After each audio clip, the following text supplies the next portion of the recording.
Le téléphone de Chic sonna à l'aube, à 1 heure indue à Abuja. C'était Monsieur Danjuma, et sa voix était brisée par les sanglots.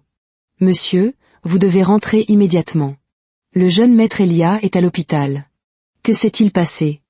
Demanda Chic, s'habillant déjà à la hâte. Une insuffisance rénale, monsieur. Il a dû être opéré d'urgence. Opéré? Mais où était la nounou? Comment avez-vous pu laisser une telle chose arriver?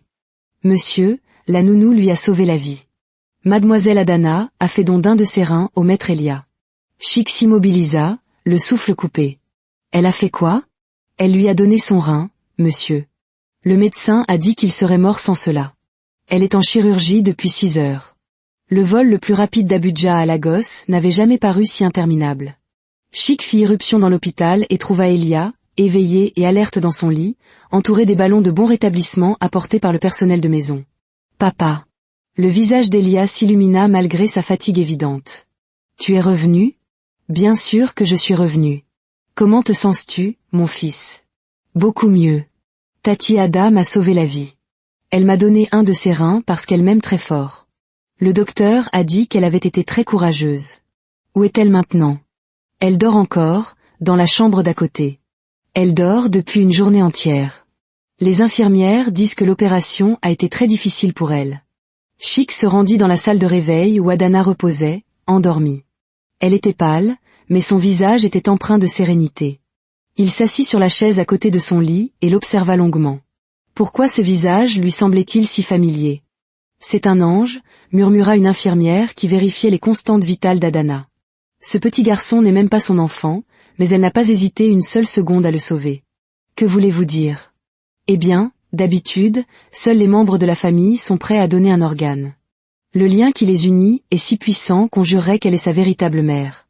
Les mots de l'infirmière résonnèrent dans l'esprit de Chic longtemps après son départ. Tatiada, le docteur a dit que tu devais rester avec nous pendant 6 semaines pour te rétablir, annonça Elia le jour de leur retour de l'hôpital. Ça veut dire qu'on pourra être ensemble tous les jours. Tu es contente? Demanda Adana, encore faible mais souriante. C'est la meilleure chose qui me soit jamais arrivée. Enfin, sauf quand tu m'as sauvé la vie. Ça, c'était la meilleure chose de toutes.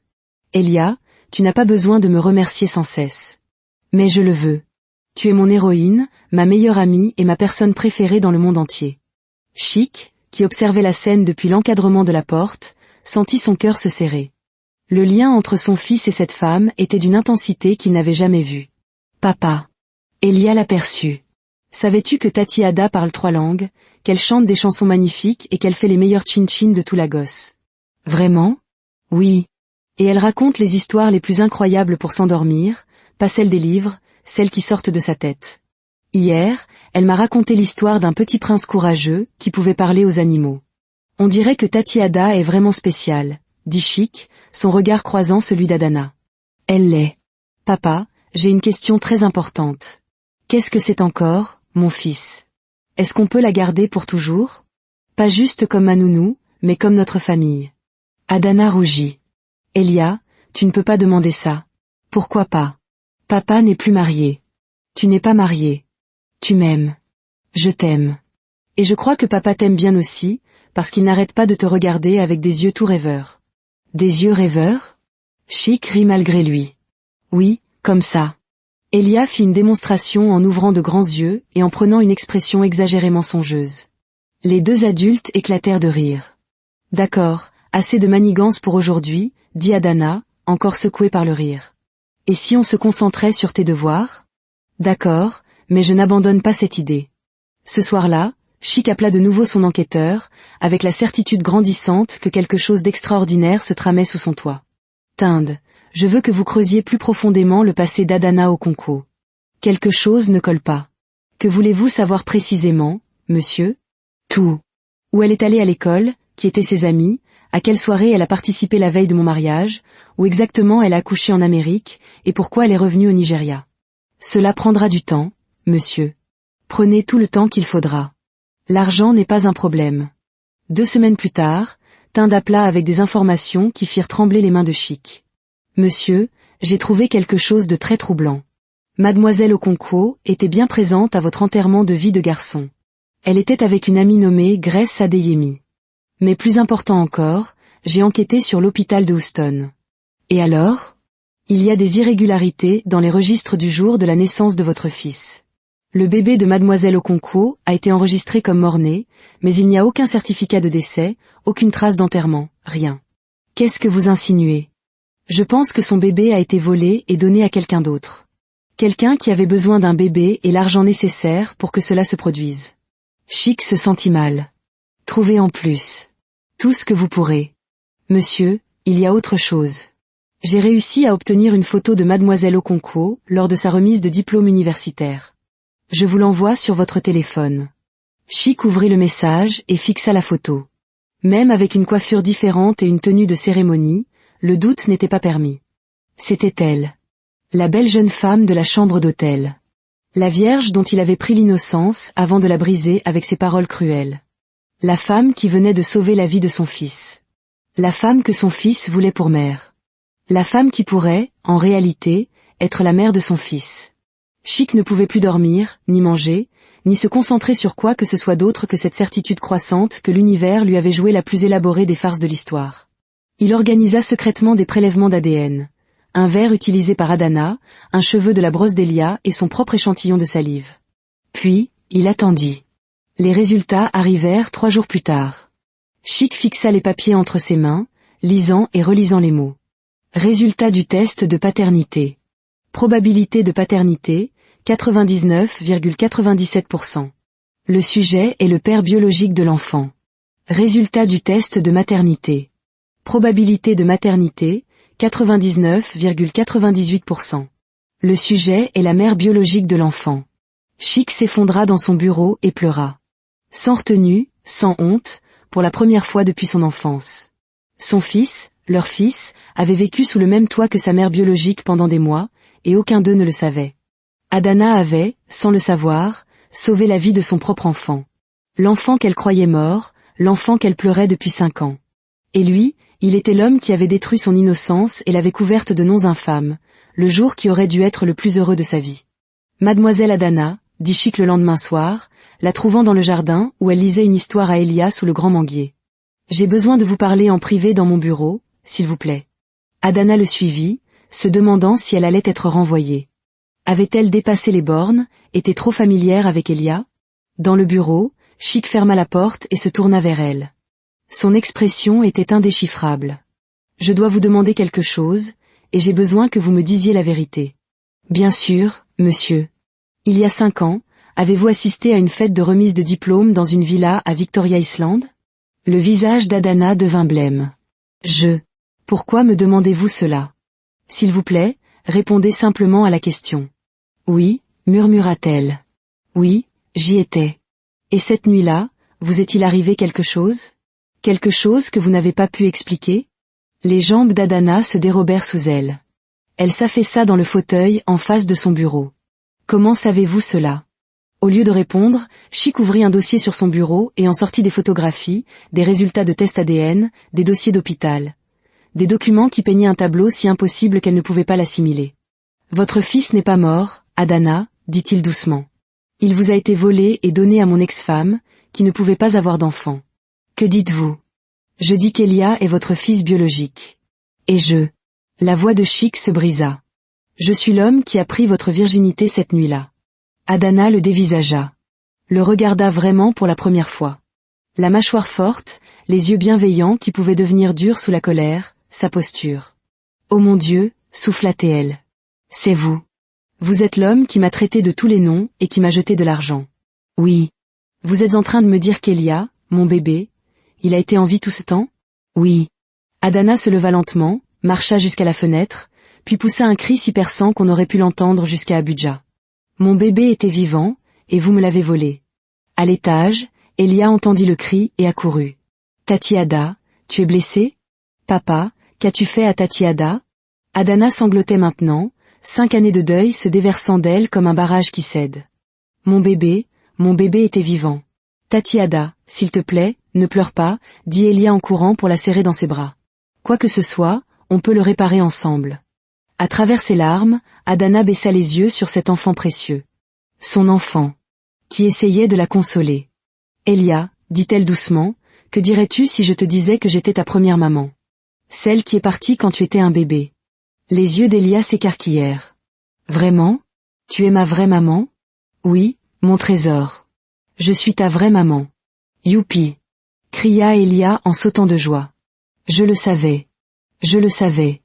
J'ai dit à tout le monde que je sentais que tu étais ma vraie maman. Il lui jeta les bras autour du cou. C'est le plus beau jour de toute ma vie. Attends que je le raconte à mes amis à l'école, j'ai la plus belle maman du monde. Vous devez aller voir vos parents, dit Chic calmement après qu'Elia ait finalement été convaincue d'aller à l'école, malgré son désir de rester à la maison pour célébrer la découverte de sa vraie maman. Je ne veux plus jamais les revoir, répondit fermement Adana. Ils m'ont pris mon enfant. Ils m'ont laissé pleurer pendant 5 ans un bébé qui était en vie. Ils essayaient de vous protéger. Me protéger? Ils m'ont détruite. Savez-vous ce que c'est que de croire son enfant mort? De se blâmer chaque jour? Non, je ne le sais pas. Mais je sais ce que c'est d'être un parent qui prend des décisions terribles en pensant faire ce qui est juste. Adana le regarda d'un air vif. Comme épouser quelqu'un d'autre le jour même où vous m'avez mise enceinte? J'ai paniqué. J'étais jeune, j'avais peur, et j'ai pris la pire décision de ma vie. Pas seulement en épousant Folak, mais ce que je vous ai dit. Aucune femme ne devrait jamais être traitée ainsi. Je vous ai jeté de l'argent comme si vous étiez une moins que rien. Je le sais. Et je l'ai regretté chaque jour depuis. Même avant de savoir qui vous étiez, je ne pouvais pas oublier l'expression sur votre visage. Ils restèrent assis en silence un moment. Nous devons dire la vérité à nos parents, dit finalement Chic. Votre mère va avoir une crise cardiaque, répliqua Adana. Probablement. Mais Elia mérite de connaître ses grands-parents. Tous. La chef Madame Okafor arriva à la villa moins d'1 heure après l'appel de Chic, vêtue de son plus somptueux hoquet et arborant son expression la plus intimidante. Où est cette femme qui prétend être la mère de mon petit-fils? Exigea-t-elle en entrant dans le salon tel un général inspectant ses troupes. Maman, s'il te plaît, sois respectueuse. Respectueuse? Une fille débarque en prétendant être la mère d'Elia, et tu veux que je sois respectueuse? Grand-mère. Elia accourut dans la pièce, encore en uniforme scolaire. Viens rencontrer ma vraie maman. T'as quoi, maintenant? Ma vraie maman. Elle s'appelle Tatiada, mais maintenant je peux l'appeler maman. N'est-ce pas la meilleure chose au monde? La chef Madame Okafor regarda Adana, qui se tenait avec grâce et lui tendit la main. Bonjour, madame. Je suis Adana Okonkwo. Okonkwo? Les sourcils de la chef Madame Okafor se haussèrent. De quelle famille Okonkwo? Mon père est le chef Akem Okonkwo. Il possède les industries Okonkwo. Akem Okonkwo est votre père? L'attitude de la vieille dame changea du tout au tout. Je connais très bien votre père. Nous avons fait des affaires ensemble il y a de nombreuses années. Oui, madame. Mais comment êtes-vous la mère d'Elia? Cela n'a aucun sens. Chic expliqua tout. La fête, les cocktails mystérieux, la conspiration de l'hôpital, les tests ADN. La chef Madame Okafor écouta dans un silence stupéfait, jetant des regards occasionnels à Elia qui jouait avec ses petites voitures en fredonnant joyeusement, complètement inconscient du drame des adultes. Alors, tu es en train de me dire, dit-elle lentement, que les vrais parents de mon petit-fils se sont retrouvés par hasard, et que la femme qui lui a sauvé la vie est en fait sa mère biologique? Oui, maman.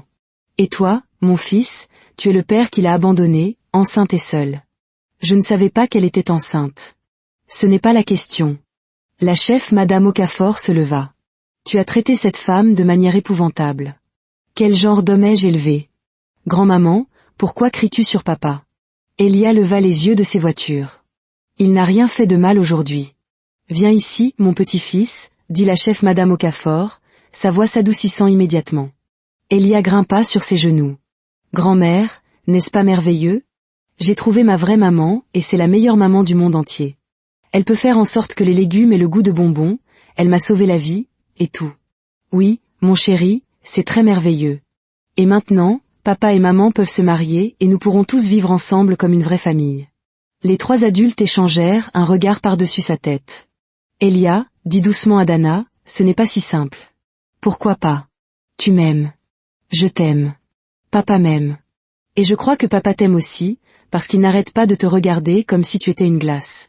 Une glace? Demanda-t-elle. Oui. Comme s'il voulait te dévorer, mais en restant poli. La chef Madame Okafor éclata de rire malgré elle. Cet enfant n'a aucun filtre. Pendant ce temps, Adana avait finalement trouvé le courage de rendre visite à ses parents. Elle se tenait devant leur maison à Ikoyi, tenant les résultats des tests ADN et des photos d'Elia. Sa mère ouvrit la porte et se mit immédiatement à pleurer. Adana, ma fille, tu nous as tellement manqué. Maman. La voix d'Adana était froide. Entre, entre. Ton père sera si heureux de te voir. Dans le salon, le chef Emeka Okonkwo se leva de son fauteuil, l'expression prudente. Papa, dit simplement Adana. Ma fille, tu as l'air en forme. J'ai quelque chose à vous dire à tous les deux, et je veux que vous écoutiez attentivement avant de dire quoi que ce soit. Elle leur raconta tout, la découverte d'Elia, les tests ADN, la révélation que leur petit-fils était vivant et avait vécu sous une fausse identité. Quand elle eut terminé, le silence était assourdissant. Notre petit-fils est vivant ?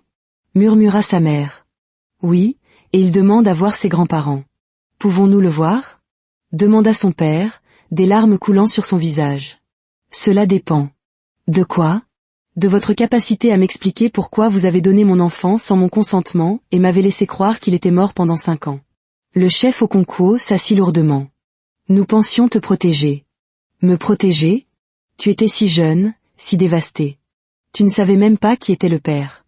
Nous pensions qu'il serait mieux pour toi de repartir à zéro, sans le fardeau d'un enfant à élever seul. Le fardeau ? La voix d'Adana était dangereusement calme. Ce n'est pas ce que je voulais dire. Tu nous as enlevé mon choix. Vous m'avez enlevé mon enfant. Savez-vous ce qu'ont été ces 5 années pour moi ? Nous sommes désolés, sanglota sa mère. Nous sommes tellement désolés. Nous avons fait une terrible erreur. Les excuses ne me rendront pas 5 ans avec mon fils. Non, admit son père à voix basse. C'est vrai. Mais peut-être pouvons-nous essayer de rattraper le temps perdu. Adana étudia leur visage. Ses parents, qui avaient toujours été stricts, mais qui avaient sincèrement cru bien faire. J'y réfléchirai, dit-elle finalement. Mais d'abord, vous devez rencontrer votre petit-fils. La rencontre fut organisée pour le dimanche après-midi. Elia, à qui on avait dit qu'il allait rencontrer ses autres grands-parents, vibrait littéralement d'excitation. « Maman, tu crois qu'ils vont m'aimer ?» demanda-t-il alors qu'il se rendait chez les Okonkwo. « Maman ?» Le cœur d'Adana faisait encore un bond chaque fois qu'il l'appelait ainsi. « Ils vont t'adorer, mon trésor. Comment pourrait-il faire autrement ? Et s'ils me trouvent trop bruyant ? La dernière nounou disait que je faisais plus de bruit qu'un groupe électrogène. Eh bien, la dernière nounou était clairement sourde, dit Chic depuis le siège du conducteur, faisant glousser Elia. « Papa, tu es nerveux aussi ? Un petit peu. Pourquoi ? Parce que ce sont les parents de ta maman, et je veux qu'ils m'apprécient. Pourquoi ne t'apprécieraient-ils pas ? Tu es riche, beau et tu prends bien soin de moi. C'est compliqué, mon fils.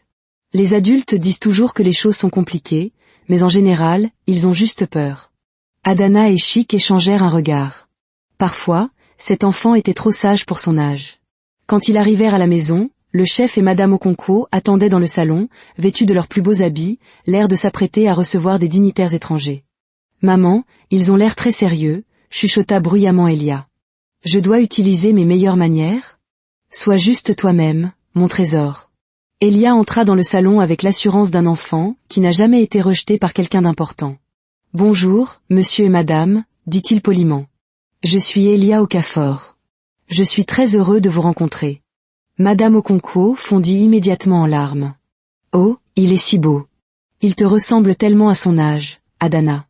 Pourquoi pleure-t-elle » chuchota Elia à sa mère. « J'ai dit quelque chose de mal ? Non, mon trésor. Elle pleure parce qu'elle est heureuse. Les adultes sont très déroutants, observa Elia. Quand je suis heureux, je ris ou je saute partout. Je ne fais pas couler d'eau de mes yeux. » Le chef Okonkwo ne put s'empêcher de rire. « Viens ici, jeune homme. » Elia s'approcha prudemment. « Êtes-vous en colère contre moi pour quelque chose ? » « Non, mon garçon. Je suis en colère contre moi-même. » « Pourquoi ? » « Parce que j'ai manqué les 5 premières années de ta vie. »« Oh, ce n'est pas grave. On peut rattraper ça maintenant. Voulez-vous voir ma collection de petites voitures ?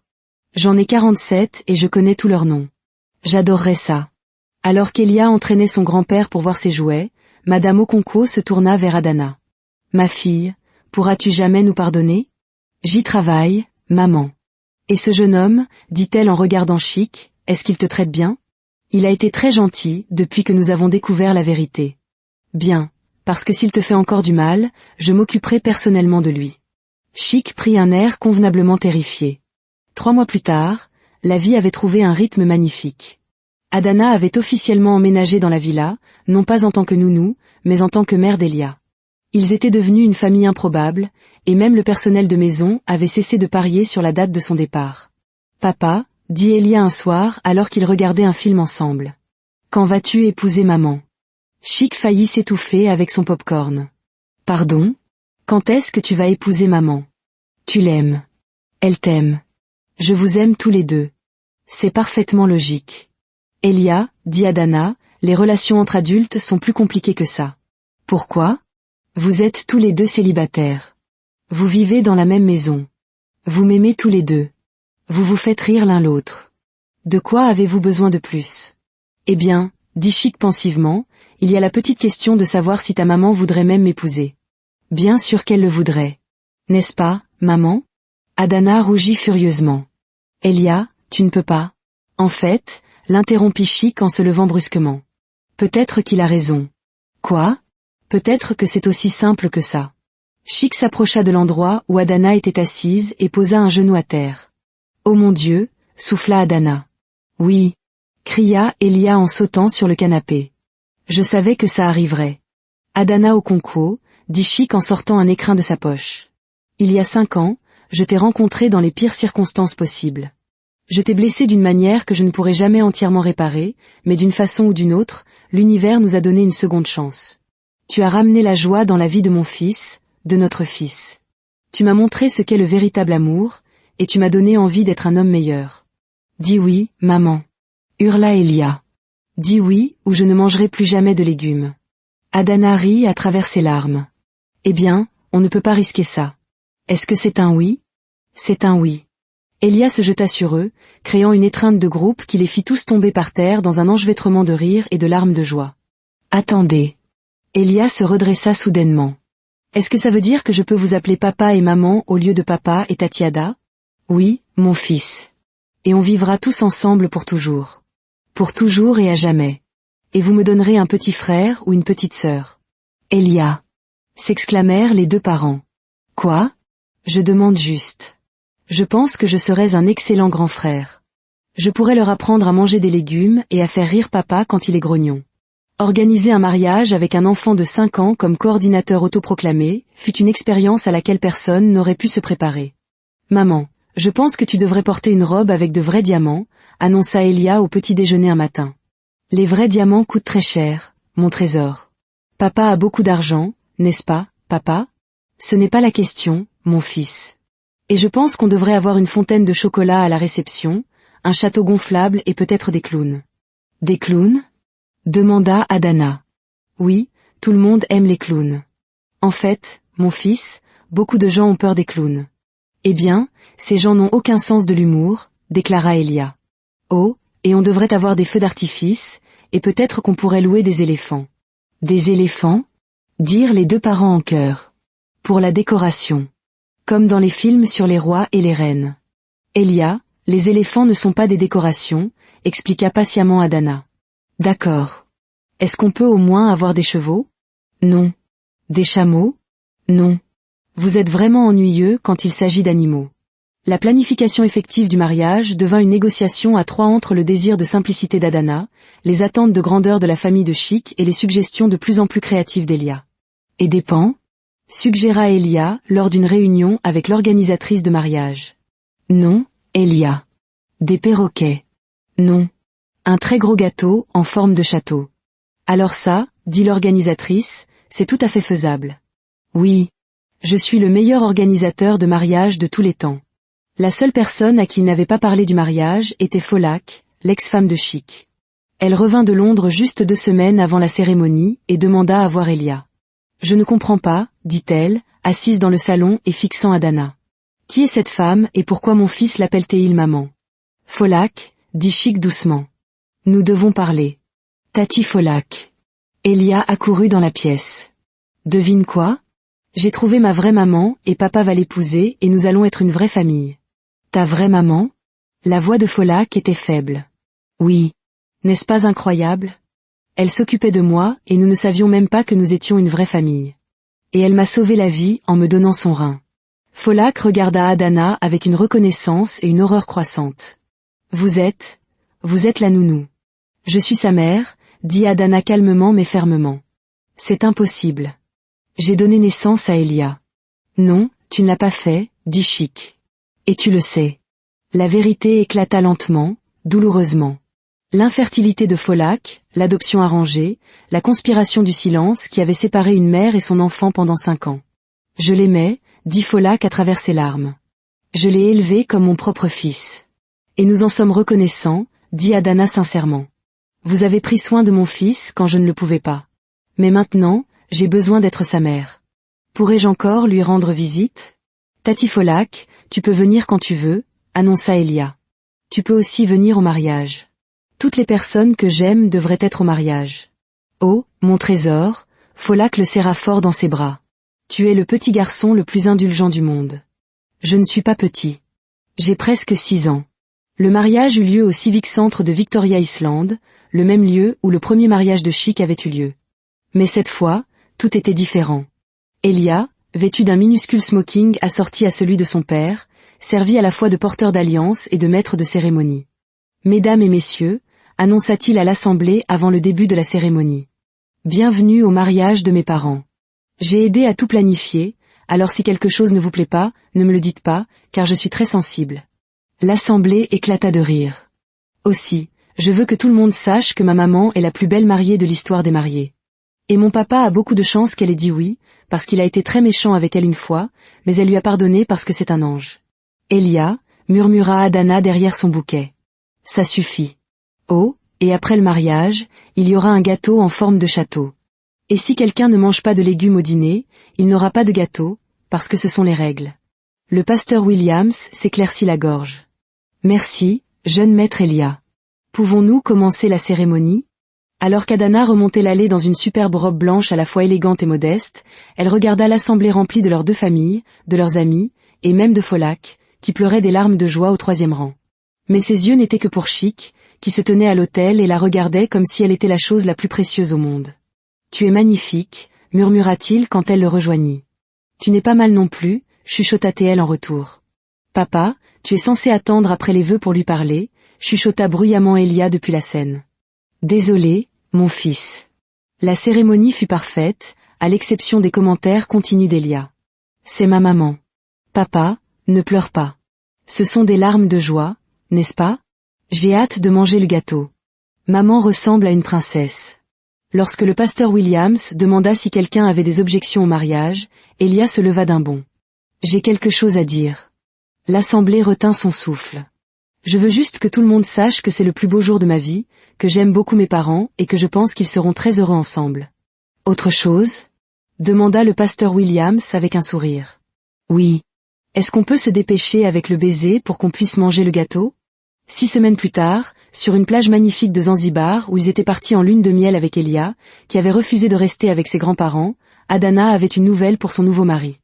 Chic, dit-elle alors qu'il regardait Elia construire un château de sable élaboré. J'ai quelque chose à te dire. Qu'est-ce que c'est, mon amour? Je suis enceinte. Les yeux de Chic s'écarquillèrent. Vraiment? Vraiment. Quoi? Elia, qui avait entendu malgré la distance, arriva en courant, couvert de sable. Tu as dit enceinte? Comme avec un bébé? Oui, mon petit roi. Un petit frère ou une petite sœur? Elia se mit à sauter sur place.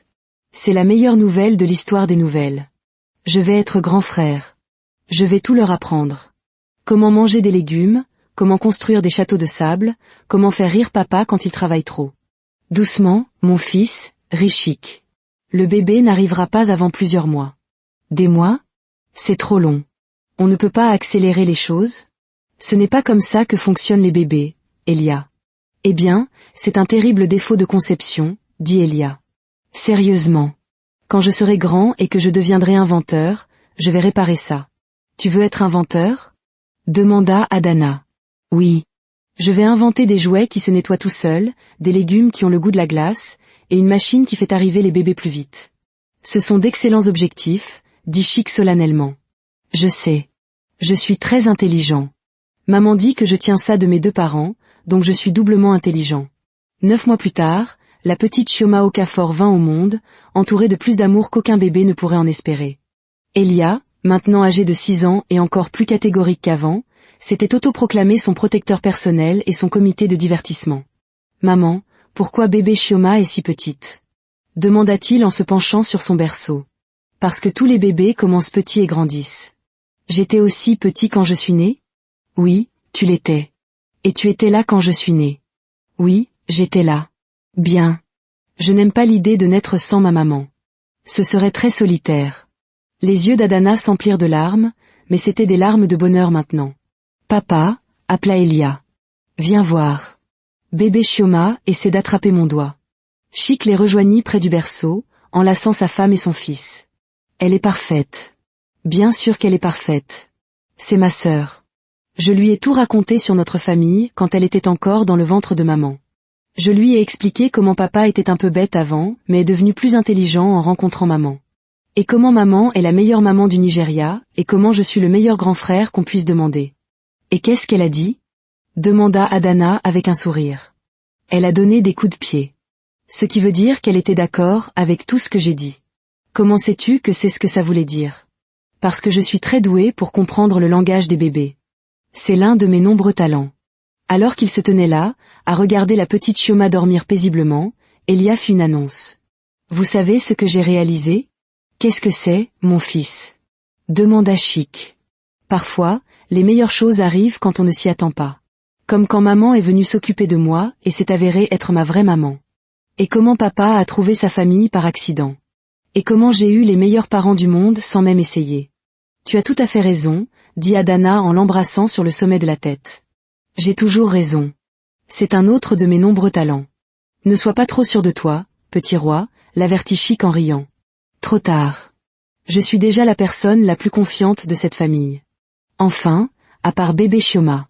Elle a l'air très confiante aussi. Regarde comme elle dort paisiblement. Elle sait qu'elle a la meilleure famille du monde. Et tandis qu'ils se tenaient là, ensemble, une famille qui avait été déchirée par les mensonges et réunie par l'amour, la vérité et un petit garçon très sage, Adana réalisa que parfois, les plus belles histoires sont celles qui commencent dans les pires circonstances. « Maman » dit doucement Elia. « Oui, mon trésor. Merci de ne pas avoir abandonné, de m'avoir trouvé, de m'avoir sauvé la vie et d'avoir rendu papa heureux à nouveau. Merci de m'avoir fait devenir une maman, mon petit roi. » « De rien. Maintenant, on peut aller dîner ? Tous ces moments en famille me donnent très faim. » Et sur ce, la famille Okafor descendit ensemble, là où leur nouvelle vie les attendait. Une vie pleine de rire, d'amour et du chaos occasionnel qui accompagne l'éducation du garçon de 6 ans le plus opiniâtre de la gosse. Le personnel de maison avait depuis longtemps cessé de parier sur le retour à la normale. La normalité, avait-il réalisé, était de toute façon surfaite. « Monsieur » dit monsieur Danjuma à Chic alors qu'il regardait la famille se diriger vers la salle à manger. « Si vous me permettez, cette maison n'a jamais été aussi heureuse. »« Non, monsieur Danjuma » répondit Chic, regardant sa femme aider leur fils à se laver les mains, tandis que la petite Chioma gazouillait joyeusement dans sa chaise haute. « Cela ne me dérange pas du tout que vous le disiez. » Et quelque part au ciel, la grand-mère d'Adana sourit, sachant que l'amour, en effet, avait tout conquis.